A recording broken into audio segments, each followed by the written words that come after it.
Le compte à rebours avait commencé à Tahiti le 1er janvier 64. Il avait fallu souvent transporter le matériel dans des conditions difficiles.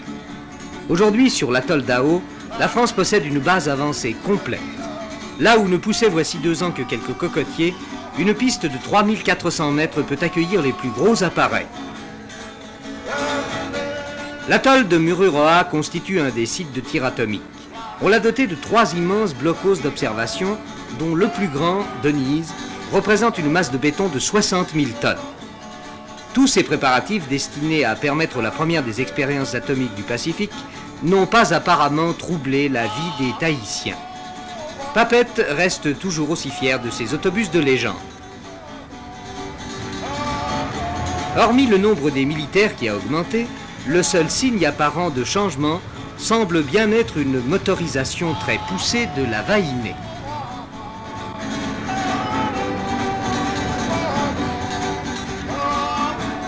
Compte tenu de cette accélération du rythme de vie, il apparaît que l'explosion de Mururoa, qui devait se produire à 1200 km de là, n'a eu aucune prise sur le moral de l'homme de la rue. L'homme de la rue pense que toutes les précautions ont été prises, et comme les Européens sont comme eux, les métropolitains sont comme eux, restent à Tahiti, ne s'enfuient pas de Tahiti, n'est-ce pas? Ils ont confiance, et pensent vraiment que toutes les précautions ont été prises pour qu'il n'y ait rien à Tahiti. Ils n'ont pas peur. Ils n'ont pas peur. Vraiment, ils n'ont pas peur. Le général Billotte et M. Jacques Faucard ont pu constater en inaugurant le nouveau port de Papette que le folklore est toujours le roi des îles.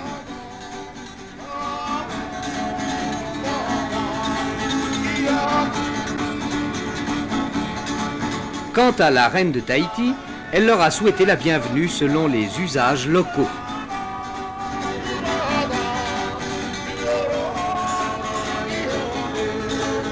Les transports aériens continuent d'amener leurs cargaisons habituelles de touristes étrangers. Les touristes américains notamment ne semblent pas s'être inquiétés des expériences nucléaires. L'élément féminin domine nettement. Aurait-on fait courir le bruit que les Vaïnés se faisaient rares? Le trafic du port de plaisance de Papette augmente.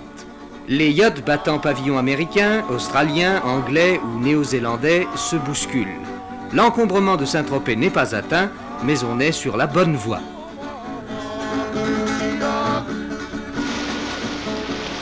Tahiti, à l'heure atomique, reste somme toute assez semblable à Tahiti d'hier et de toujours. Un bord de mer de rêve où l'on se baigne perpétuellement au son des guitares.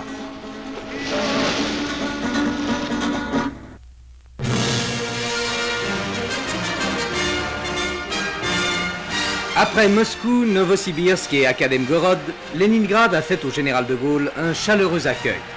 Sur son passage, plus d'1 million de personnes s'étaient massées, la foule la plus importante du périple présidentiel.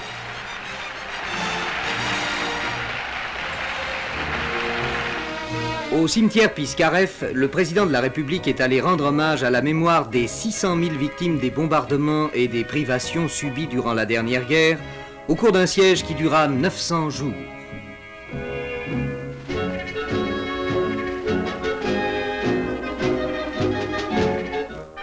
Le lendemain, le général et Madame de Gaulle ont assisté à l'office dominical célébré en l'église Notre-Dame de Lourdes, la seule église catholique romaine de Leningrad.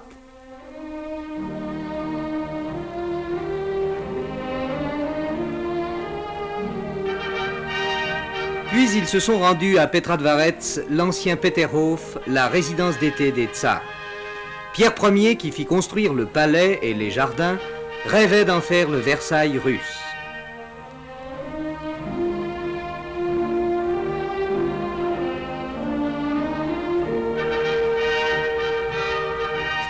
Avec la visite à Stalingrad, aujourd'hui Volgograd, c'est un pèlerinage qu'a effectué le chef de l'État.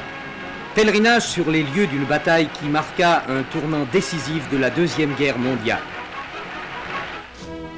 Dans cette ville où pas une maison, pas un immeuble n'a plus de 20 ans, ça et là, les monuments rappellent aux passants les épisodes de la bataille acharnée qui fut livrée ici de septembre 42 à janvier 43. Mais la vocation historique de Volgograd avait commencé 25 ans plus tôt, comme en témoigne ce tertre veillé en permanence par les jeunes comme Somod. C'est une ville tout en longueur.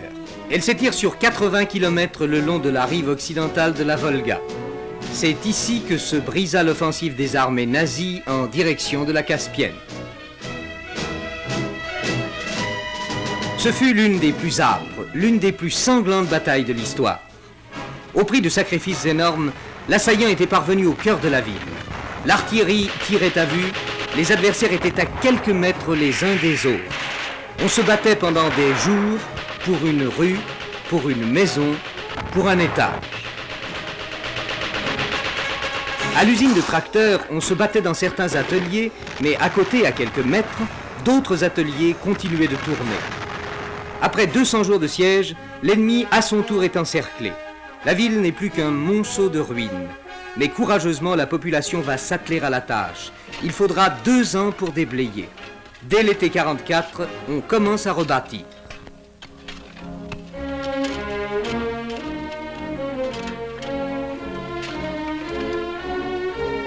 Les urbanistes ont voulu une ville ample, aérée, aux larges avenues. Les blocs sont séparés par de grands îlots de verdure. L'usine de tracteurs que le général de Gaulle en 1944 avait vue en ruine a repris ses activités pacifiques.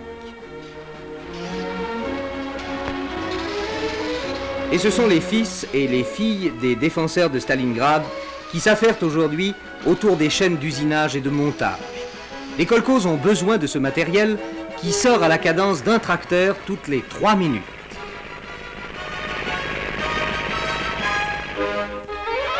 Dans la banlieue nord de la ville, le fleuve est barré par un immense ouvrage, la centrale hydroélectrique de la Volga, l'une des plus grandes du monde. Un personnel presque exclusivement féminin assure les opérations de contrôle et de surveillance. L'établissement, qui fournit 12 milliards de kilowattheures par an, a reçu la visite du général de Gaulle. Une visite au cours de laquelle les sentiments se sont exprimés, malgré quelques difficultés d'orthographe, avec gentillesse et cordialité.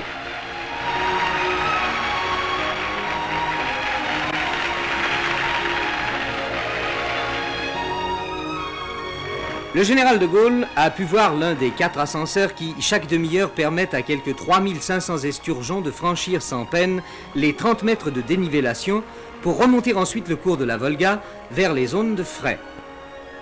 Sollicitude intéressée, certes, car des tonnes de caviar sont en jeu. La direction de la centrale devait présenter au chef de l'État un magnifique spécimen de cette faune. Oui, Stalingrad a été reconstruit. Tous les pans de murs, tous les immeubles béants ont été rasés, sauf un qui donnera aux générations futures une idée de ce qui restait de la ville, un témoignage de l'âpreté de la lutte. Aussi, sur le monument aux héros de Stalingrad, les combattants semblent-ils se confondre avec ces murs dont chacun fut défendu d'une façon telle qu'on a pu dire « ici chaque pierre tire ». Une fresque où on peut relire les graffitis laissés par les soldats. Celui qui est en face n'oubliera jamais à qui est cette rue, à qui est cette maison. Lance ta grenade et suis-la. Sur la colline de Mamaïev-Kourgan, on érige un monument à la gloire des héros de Stalingrad. Ses dimensions sont à la mesure du sacrifice.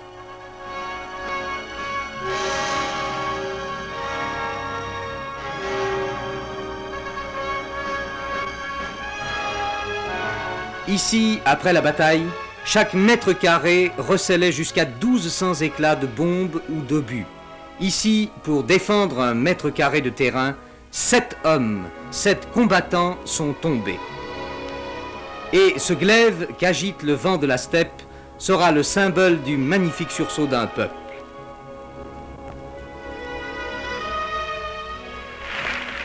La visite en Union soviétique du président de la République s'achevait.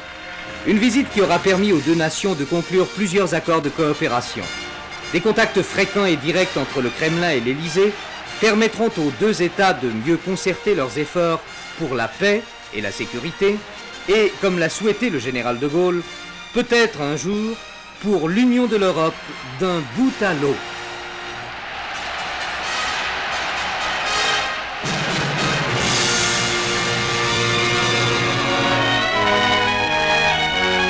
Au cours des entretiens que M. Pompidou a eus à Londres, où il a été avec M. Couve de Murville, l'hôte de M. Wilson, les problèmes existants entre les deux pays ont été passés en revue. La cordialité de cette rencontre a permis de clarifier des points qui, comme l'entrée de l'Angleterre dans le marché commun, restent délicats. Au Nord-Vietnam, les chasseurs bombardiers américains ont pris pour cible les dépôts de carburant de la périphérie d'Hanoï et de Haiphong. Raids qui ont suscité de par le monde une vive émotion, cependant que dans les rues de Hanoï, la population manifestait violemment sa fureur. Toute la colère d'une foule, un seul homme l'a catalysée. Murphy Neal Jones, un pilote américain capturé le jour même et qui va rejoindre dans un camp une cinquantaine de ses compatriotes.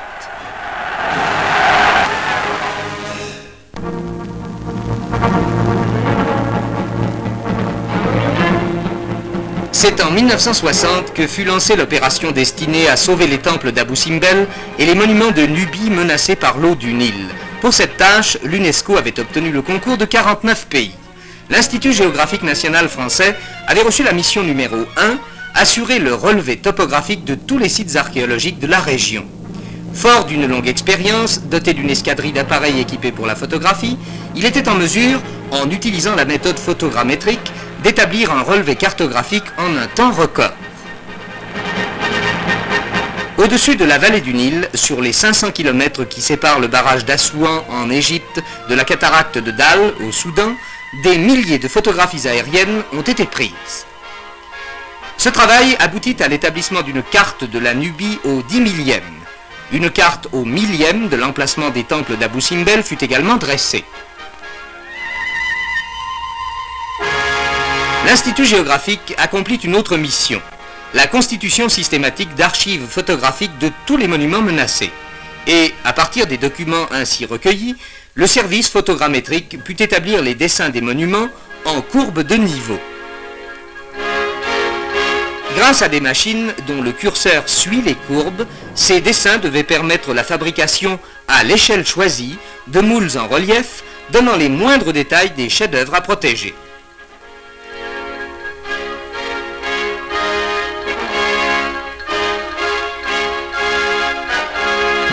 Relevé topographique précis, reproductions exactes, autant d'éléments qui permirent aux entreprises de toute nationalité chargées du déplacement des temples d'établir un plan minutieux du travail à exécuter. À Abu Simbel, les travaux ont commencé en 1964 à l'abri d'un bâtard d'eau chargé de protéger le plus longtemps possible contre la montée des eaux. L'UNESCO a choisi la solution la plus délicate mais la moins onéreuse, le découpage des temples en blocs de 20 à 30 tonnes.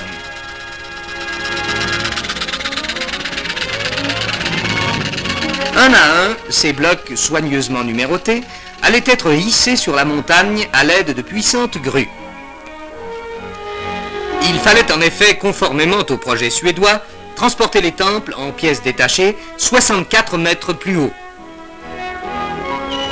Au sommet de la montagne, près du nouveau site, le parc de stockage est aujourd'hui presque rempli. Sans répit, la grue dépose aussi délicatement qu'il se peut un nouveau morceau de grès sur une plateforme recouverte de mousse de plastique.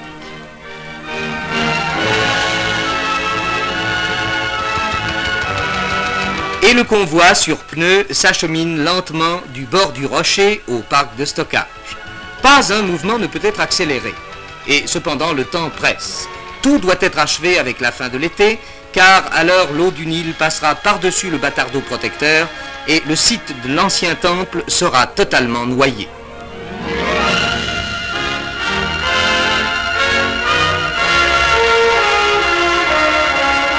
Bien rangés, à l'abri du péril, Ramsès II et Néfertari restent indifférents à cette ultime course contre la montre.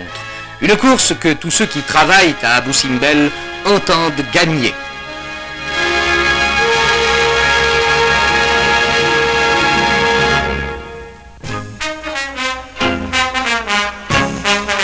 Une galerie de la place Vendôme à Paris expose un certain nombre d'objets usuels repensés par des peintres et des sculpteurs.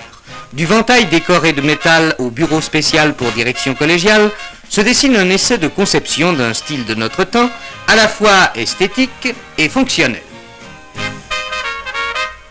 Ainsi, le lit transformable, où la tête passe de la position récamier à l'horizontale, par simple pression sur un bouton.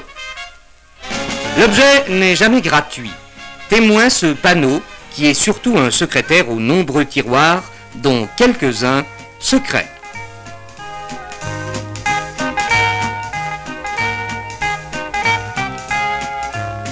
Autres créations artistiques et fonctionnelles, la table du dimanche dont le plateau derviche pallie l'absence hebdomadaire de la domesticité et le DAE en bois de cèdre pour toute une gamme allant de la demi-douzaine à l'unité. Certes, la table balançoire implique une certaine prudence avec les liquides et une certaine imagination dans l'utilisation des cavités. Mais que dire de cette pièce constituée uniquement d'éléments de moteur? Un jeu d'échecs dont les cavaliers sont des soupapes et toutes les pièces en acier chromé. Les sièges surtout traduisent l'effort des artistes pour intégrer l'art contemporain dans la vie quotidienne. Seront-ils suivis? C'est une autre histoire.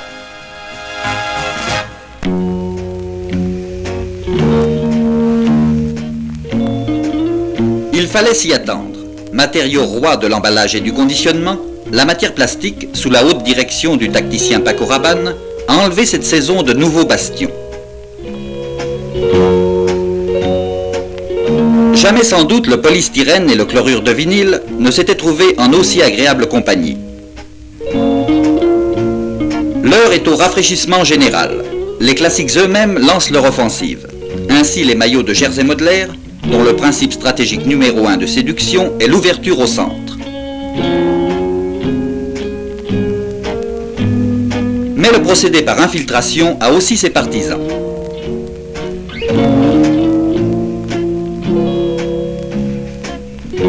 Pour sa part, Michel Tellin a consacré tout son talent à mettre les maillots sous cellophane. Recouvrir sans dissimuler, protéger sans occulter, toutes les règles d'or du conditionnement ont été transposées avec audace et fantaisie. Les thèmes sont inépuisables. Du modèle pour petite fille modèle habitant chez ses parents, au surroi pour voyage de noces.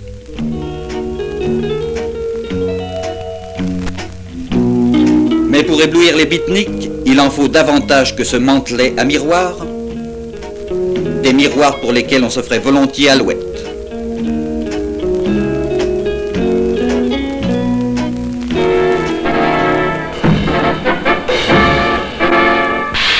Du sport, en effet, avec Gordon Yeager, l'homme-oiseau qui reparaît un peu comme le monstre du Loch Ness à la faveur des vacances. Mais cette fois avec un matériel nouveau, perfectionné, qui par un savant dosage des impulsions lui permet d'évoluer avec une étonnante facilité. Sur le circuit de Brands Hatch, les reporters ont suivi avec une particulière attention le défi lancé par Superman Gordon Yeager à un pilote de Formule 3. Il faut dire que les reporters sont doublement intéressés. Ce véhicule, c'est peut-être l'avenir de leur profession. En revanche, l'appareil accroché sous les flancs de ce B-52 restera strictement réservé aux astronautes. Le M2F2 sera en effet l'engin de liaison entre les satellites artificiels et la Terre. Il n'a pas d'aile et seuls des embryons de dérive lui permettent de se diriger. La prochaine fois, le contact sera encore plus brutal, car des fusées lui donneront la vitesse exacte qu'il aurait à sa rentrée dans l'atmosphère.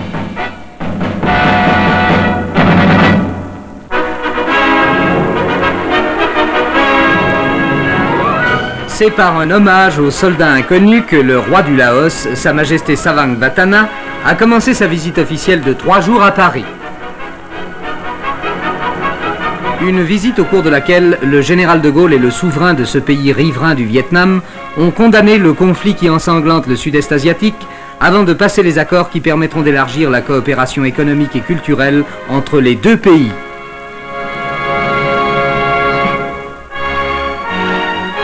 Le président Bourguiba a été l'hôte du roi Baudouin à Bruxelles, où, en l'absence de la reine Fabiola qui a dû subir une intervention chirurgicale, la princesse Paola lui a fait les honneurs du palais royal.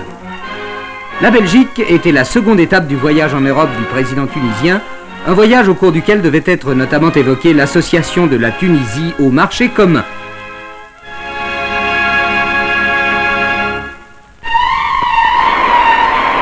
Chicago, ville du Nord, vient de connaître à son tour un accès de fièvre raciale. Un incident stupide, une bouche d'incendie qui servait de douche aux enfants noirs et que l'on coupe en raison de la pénurie d'eau. Et c'est tout à coup le drame. Des troubles naissent spontanément. La police prend position et les pierres commencent à tomber ici et là.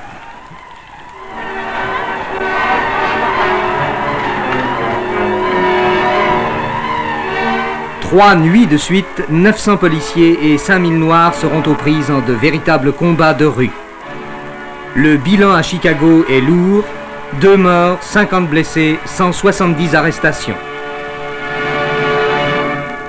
Alors, les copains, je ne sors quand même pas de tôle. Tendez-moi vos mains, tapez-moi sur l'épaule.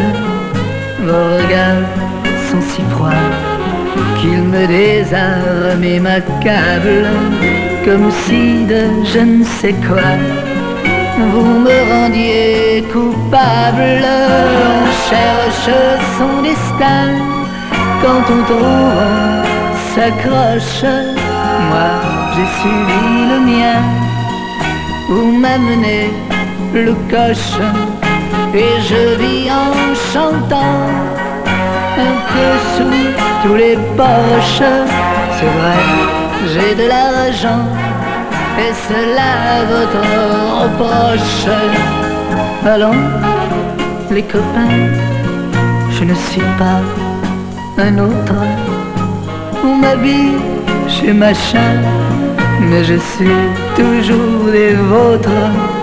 Avant de retrouver les scènes et les studios, j'ai voulu m'enivrer de l'air du vieux bistrot. Venez les copains, sans avoir rendez-vous, où je venais certain de trouver l'un de vous.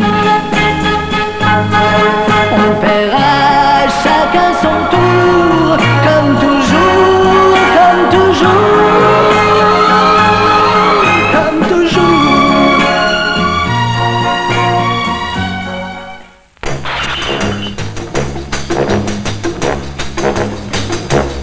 Éteindre une flamme jaillie à une sortie de gaz, un jeu d'enfant pour peu que l'on reste calme et que l'on ait de bons réflexes. Les pompiers de Paris ont fait devant des spectateurs attentifs des démonstrations qui susciteront peut-être des vocations solides. Déjà, la France possède quelques équipes de bébés pompiers.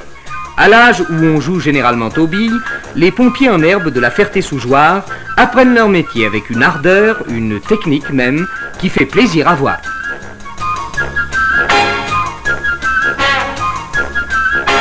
On ne commence sans doute jamais trop tôt ces exercices, car les sapeurs-pompiers sont tenus de faire preuve des qualités acrobatiques les plus éprouvées, ce qui implique un entraînement permanent. Et quel entraînement! L'équipement pèse 15 kilos. Dans la circulation parisienne, les premiers secours exigent des vertus de champion de gymkhana automobile. En effet, les combattants du feu se livrent à une perpétuelle course contre la montre, pénétrés du vieux dicton de la profession: à 1 minute, un verre d'eau, à 2 minutes, un seau, à 3 minutes, une tonne.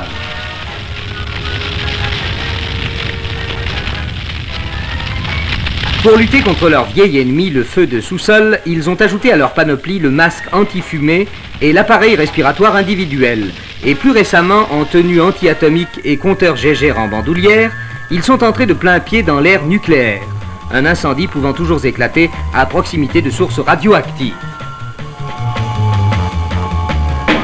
Mais les pompiers sont aussi des sauveteurs, auxquels revient parfois la tâche de sauver ceux qui ne veulent pas l'être, ce qui exige beaucoup de persuasion.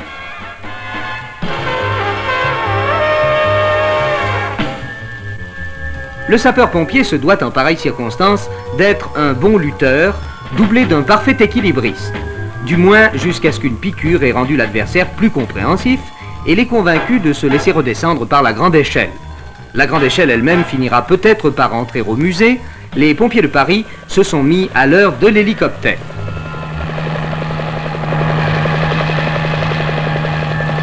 On construit toujours plus haut et l'intervention au sommet ne saurait les prendre au dépourvu.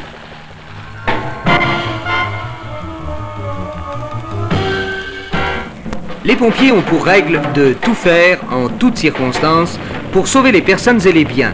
Et cette règle, ils la paient souvent de leur santé ou de leur vie.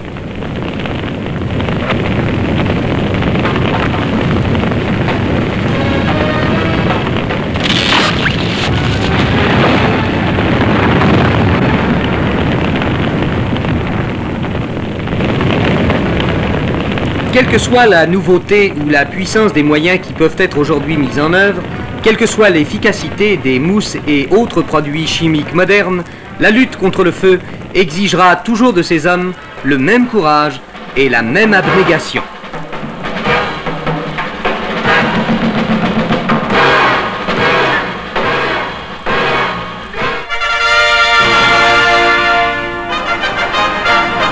Le soleil était au rendez-vous de Bonn. Bonn, où le général de Gaulle a rendu visite, comme le prévoit l'accord franco-allemand, aux responsables de l'Allemagne fédérale, le président Lübke et le chancelier Erhard. Les conversations, auxquelles participait M. Pompidou et qui portaient sur le stationnement des troupes françaises en Allemagne et le récent voyage en URSS du général, ont contribué à réchauffer l'atmosphère entre les deux capitales, ce qui a parfaitement traduit l'ovation faite par la population au chef de l'État français, qui rencontrait ensuite l'ex-chancelier Adenauer. Pour certains athlètes français, les championnats de France ont peut-être été la préfiguration des futurs championnats d'Europe. Le sauteur en hauteur Sainte-Rose a franchi 2,13 m avant de manquer 2,16 m d'extrême justesse. Il ne sera pas loin de la médaille d'or à Budapest. Quant à Roger Bambuc, il est sur le point de frapper à la porte du club très fermé des 10 secondes au 100 mètres, la finale du championnat de France, une formalité pour lui comme le sera probablement la finale des championnats d'Europe. Hervé Dancos, franchissant ici 4,90 m à la perche, aurait pu passer, comme on le voit facilement, 5,20 m. Lorsqu'il s'est décidé à sauter 5,17 m, record d'Europe, il était malheureusement trop tard, mais ce n'est que partie remise.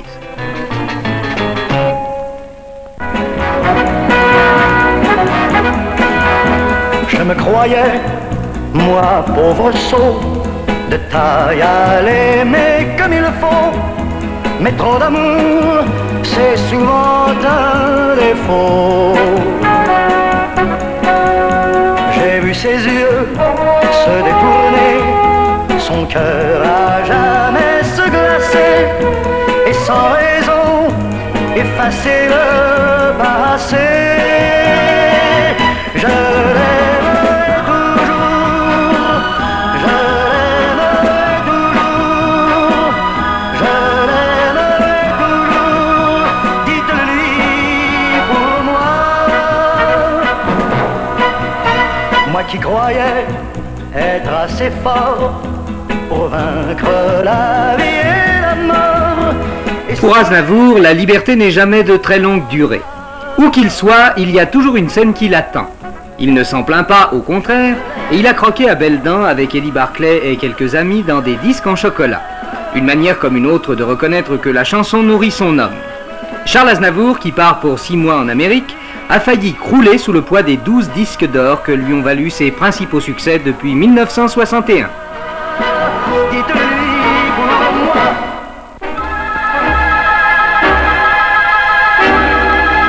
John Young et Michael Collins, en prenant place dans la capsule Gemini 10, avaient à réaliser le programme le plus ambitieux que la NASA ait encore fixé à ses cosmonautes. Ils ont mené avec succès toutes les opérations principales d'un vol placé dès le départ sous le signe de la ponctualité. Et d'abord, ponctualité de l'envol. À l'heure dite, la mise à feu de la fusée Atlas, chargée de mettre sur orbite la cible Agena 10, était opérée.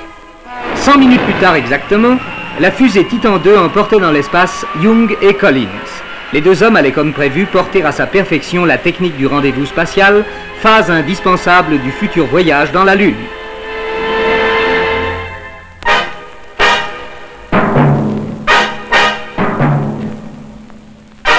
Apollo, c'est le nom de la nouvelle cabine spatiale américaine. Aux États-Unis, on avait d'abord fait voyager les cosmonautes dans la Mercury, petite cabine monoplace de 1360 kg.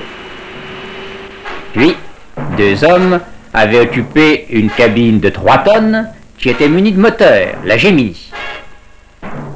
L'Apollo marque une nouvelle étape. C'est une cabine de 5 tonnes, assez vaste pour que 3 hommes puissent travailler, se reposer, surveiller les appareils et observer l'espace. Et cet habitacle va constituer le poste de commandement d'un véhicule de 43 tonnes comprenant une salle des machines et un LEM ou module d'excursion lunaire qui, comme le nom l'indique, servira à transporter 2 hommes sur le sol même de la Lune. Une fusée géante a été construite pour le lancement de ce véhicule. Il s'agit de la Saturn V. Elle est 100 fois plus puissante que la fusée Atlas qui, en 1962, plaçait Glenn sur son orbite. Les éléments de cette fusée sont assemblés en ce moment dans des installations dignes de la science-fiction implantées à Cap Kennedy. Dans quelques mois aura lieu un premier lancement. Il sera suivi de 4 autres vols expérimentaux. Puis, ce sera immédiatement le grand voyage. En 1968, la Saturn V lancera un véhicule Apollo complet avec 3 hommes à bord. Dans un premier temps, le vaisseau Apollo et le 3e étage de la fusée seront placés sur une orbite d'attente autour de la Terre. Puis, la fusée sera réallumée. L'Apollo suivra une trajectoire devant l'amener en 66 heures au large de la Lune.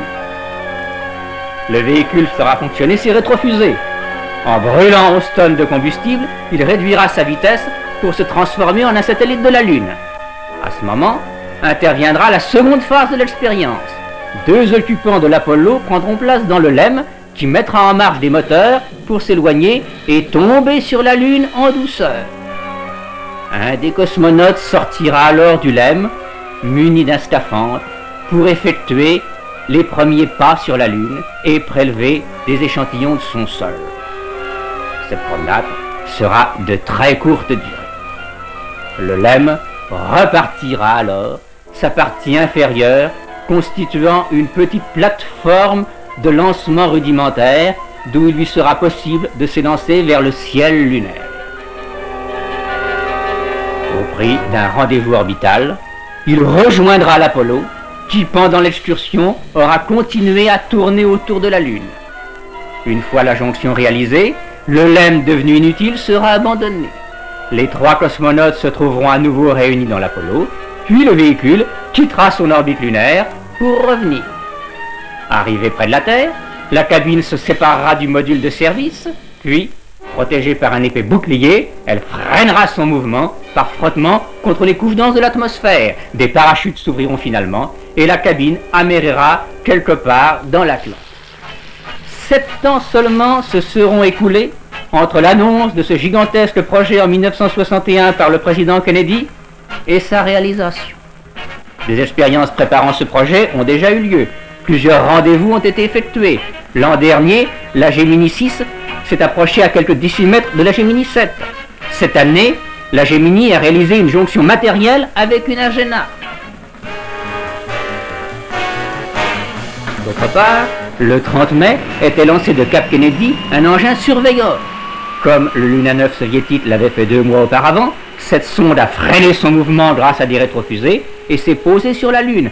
Elle a transmis des renseignements indispensables pour préparer l'arrivée du LEM. Le projet Apollo coûtera 150 milliards. C'est plus que le budget total de la France. Mais c'est probablement le plus judicieux des investissements compte tenu de la somme des progrès que l'homme peut attendre de l'espace.